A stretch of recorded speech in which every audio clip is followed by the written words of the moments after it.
Bonjour à toutes et à tous.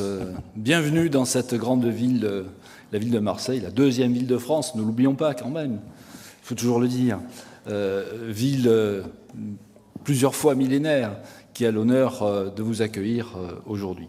Je voulais tout d'abord excuser le maire Benoît Payan qui malheureusement a été retenu par des obligations d'agenda qu'il ne pouvait pas maîtriser. Vous savez, il y a une petite chose qui se passe. Tout à l'heure, j'ai vu Nicolas Rastit à la Bonne Mère.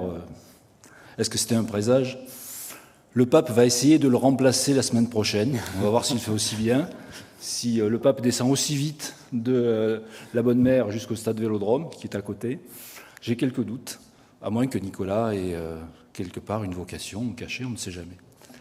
Donc, ce congrès, pour nous, il est important. Il est important parce que on a entendu parler dès le début de la problématique de la crise de l'immobilier en général, pas uniquement ici. Et c'est vrai que Marseille est particulièrement touchée, j'allais dire de manière un peu exagérée, comme d'habitude, par ce qui se passe au plan national sur la crise de l'immobilier. Au-delà de ça, Marseille est touchée dans tous les secteurs qui concernent votre profession et qui concernent votre activité.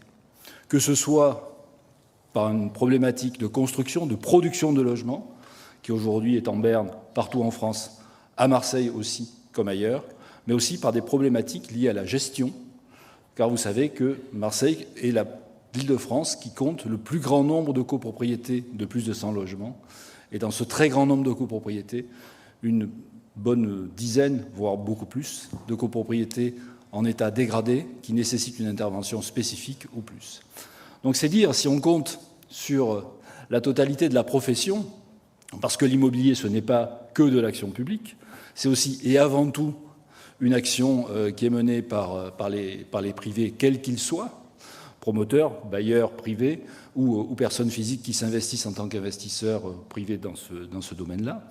Donc nous avons besoin de vous, clairement, et nous comptons vraiment sur vous pour accompagner cette politique de relance nécessaire aujourd'hui dans la ville de Marseille, que la municipalité de son côté a déjà acté et a déjà lancé par un programme local de l'habitat très ambitieux qui vise à produire plusieurs milliers de logements, 4500 logements par an, par un contrat de mixité sociale qui vise à équilibrer un petit peu partout en ville la problématique des logements et la mixité sociale, notamment avec la problématique de logements sociaux, avec aussi des actions qui seront entreprises dans les mois à venir pour réguler un petit peu ce marché dans certains endroits ou dans certains domaines.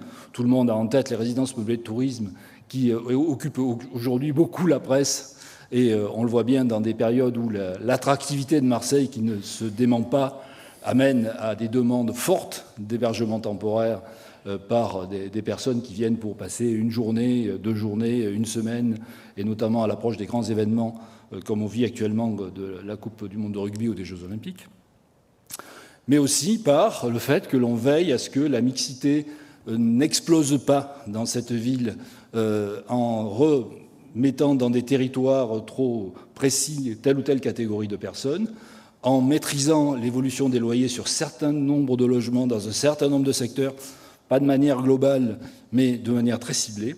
Donc c'est l'ensemble de ces mesures que nous avons prises et que nous continuons à prendre, qui nécessitent un travail avec l'État et avec la métropole.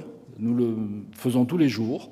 Ces engagements ont été pris avec l'État et avec la métropole déjà lors des États généraux du logement qui se sont tenus en novembre 2002 dans cette ville, et que nous voulons continuer à faire travailler, à faire avancer, pour que l'on ait vraiment une vision de l'immobilier globale, pour que l'on ait vraiment des réponses qui soient des réponses globales et pas sectorielles, pour que l'on ait une unité et une cohérence dans la politique de l'immobilier sur cette ville.